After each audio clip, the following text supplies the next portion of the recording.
Spoštovane novinarke in novinarji, lepo pozdravljeni na današnji novinarski konferenci. Hvala, ker spremljate delo Komisije za nadzor javnih financ in sklicali smo nujno sejo komisije glede nacionalnega letalskega prevoznika in vseh postopkov, ki jih je vlada začela izvajati za ustanovitev le-tega. Naj povem, da tudi kot bivši minister za infrastrukturo lahko povem, da je letalska povezljivost Slovenije res žalostna in da slovenske državljanke in državljani za ali bodisi turizem ali pa poslovno uporabljajo letališča v naši soseščini z namenom, da lahko potujejo v bližnje ali oddaljene kraje. In da to v bistvu nam res ni v ponos. Na eni strani smo lahko pred COVID obdobjem videli, da po propadu Adrie se je letalstvo oziroma je ta krivulja do COVID obdobja začela rasti in da je trg reagiral, da smo bili že skoraj na tisti ravni, ko je bila recimo tik pred propadom Adrie, potem pa COVID vse te postopke absolutno zaustavil in mi smo bili zaprta, so bila letališča v bistvu za skoraj leto pa pol. Uvodoma želim poudariti, da na eni strani imamo sistem, kjer zelo, kar je prav, velikodušno, namenjamo velika finančna sredstva javnemu potniškemu prometu v nekaj 10 milijonih evrih za medkrajevni avtobusni prevoz, nekaj 10 milijonov evrov za železniški prevoz potnikov in to je prav, se pravi, da krepimo javni potniški promet. Na drugi strani se strinjamo z namero vlade, da se moramo pogovarjati o tem tudi, kako izboljšati letalsko povezljivost Republike Slovenije.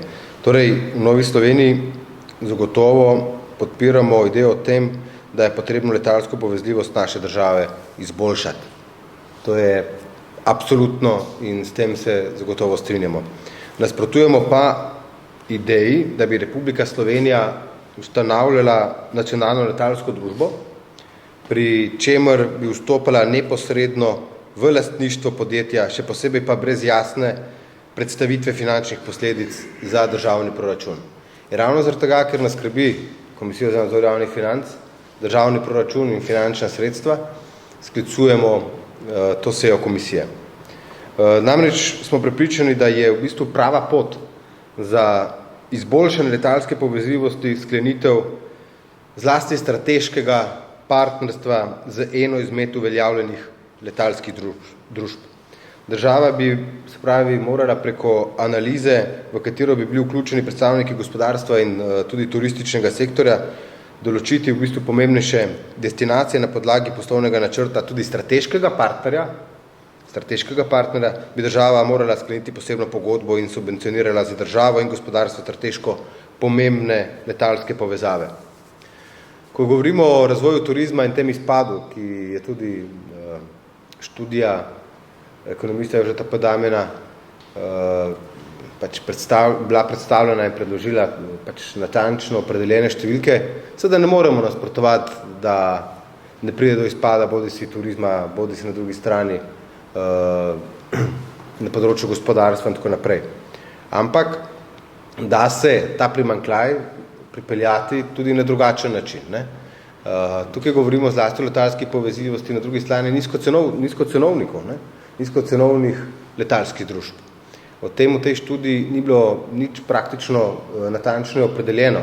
Če pogledate, na primer, naša sosednja letališča ali pa bližnja letališča, imajo sklenjene različne dogovore z nizkocenovnimi prevozniki, od Ryanaira, EasyJeta, Wizz Aira in tako naprej, imajo svoje hube tukaj v naši neposredni bližini in so zagotovo tej prevozi zelo zanimivi bodisi za turizem, bodisi za gospodarstvo oziroma poslovno sodelovanje, popolni biznis. Imamo primer sosednje Hrvaške, kjer država veliko namenja temu, da za prevoz turistov v Dalmacijo z nizkocenovnimi letalskimi družbami. Če pa je smisel ustanovitev nove nacionalne letalske družbe, da bomo imeli učinkovitejši prevoz potnikov za drage letalske vozovnice v Bruselj, za v bistvu javne uslužbence, ki hodijo v ponedeljek gor ponedeljek zvečer nazaj dol in pri tem so bile nekoč cene kart, ko je bila Adria še ustanovljena tudi do 700 €, potem je v bistvu to nesmisel in bo to v bistvu nastala luknja brez dna. Tudi pred tem absolutno svarimo. Ključno je, ali imamo sploh v Sloveniji dovolj kadra in dovolj potencijala, da bi lahko učinkovito izvajali nacionalno letalsko družbo. Ali je dovolj znanja brez strateškega partnerja, da bi lahko to povezljivost dejansko izboljšali. Ali bi bili priča v bistvu novi Adrii, ki je klavrno končala in je bila v bistvu luknja brez dna. Zagotovo drži, da vse letalske družbe v Evropi ta trenutek so bile deležne takšne in drugačne pomoči. Poglejte Lufthansa, ki ima v svoji ki ima v bistvu pod svojim okriljem tudi Austria Airlines, Brussels, Dolomite, pa tako naprej, več letalskih družb, ampak oni so doživeli veliko dokapitalizacijo takoj po covidu, ne? Pa že vmes in tako naprej. Enako velja za sosednjo hrvaško letalsko družbo. Zelo visoki vložki so bili vloženi, da je recimo hrvaška letalska družba obstala. Torej, vprašati se moramo, kaj to za proračun dejansko pomeni. In ta trenutek dejanskih številk za proračun dejansko nimamo. Si pa predstavljamo v Novi Sloveniji, da brez strateškega partnerja, govorimo o močnejši letalski družbi, lahko je to Turkish, Lufthansa, Katar, kdorkoli, ki ima tukaj mnogo več znanj, kot jih imamo v Sloveniji in je tudi naš potem operater, ne, da lahko s tem strateškim partnerjem naredimo boljšo zgodbo, kot če bi bila Republika Slovenija 100% lastnik in hkrati tudi operater, upravljalec celotnega sistema. Če bomo šli v to smer, potem nam bo nastala nova Adria, ki bo nenazadnje bila luknja brez dna in klavrno končala. Rad bi poudaril še eno stvar in sicer še enkrat zanimivo Slovenije. Zagotovo Slovenija zelena, edinstvena, zanimiva pokrajina in tukaj se odpirajo, geostrateška lega naša res odlična, odpirajo se možnosti za posel, turizem v še večji meri kot do zdaj. Ampak brez sodelovanja, na drugi strani samo za ustanovitev letalske družbe, nacionalne letalske družbe, vsega tega ne moremo zagotoviti. Tukaj so še druge možnosti in sicer z nizkocenovnimi letalskimi družbami in povezovanje z lestemi.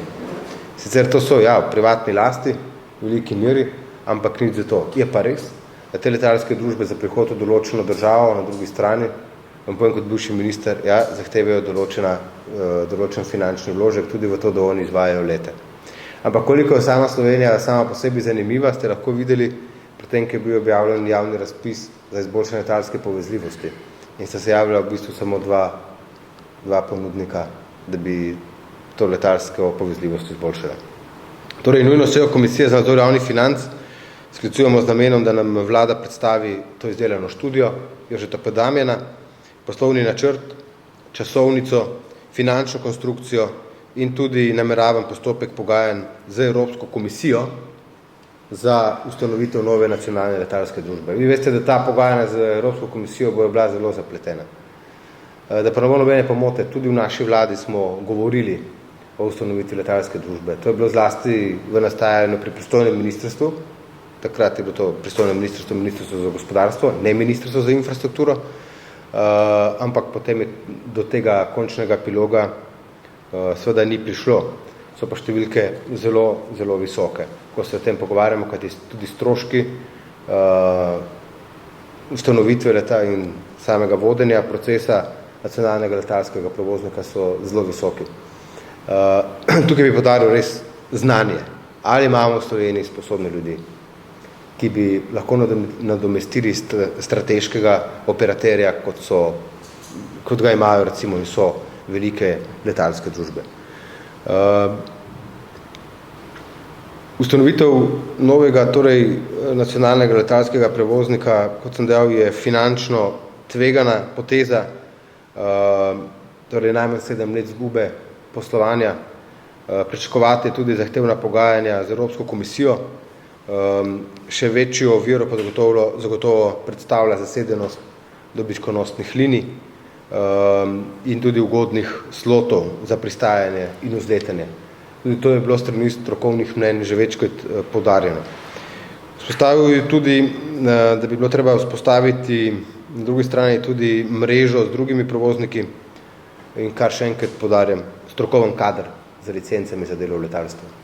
Vprašanje je ta trenutek v Sloveniji, koliko imamo res tega strokovnega kadra.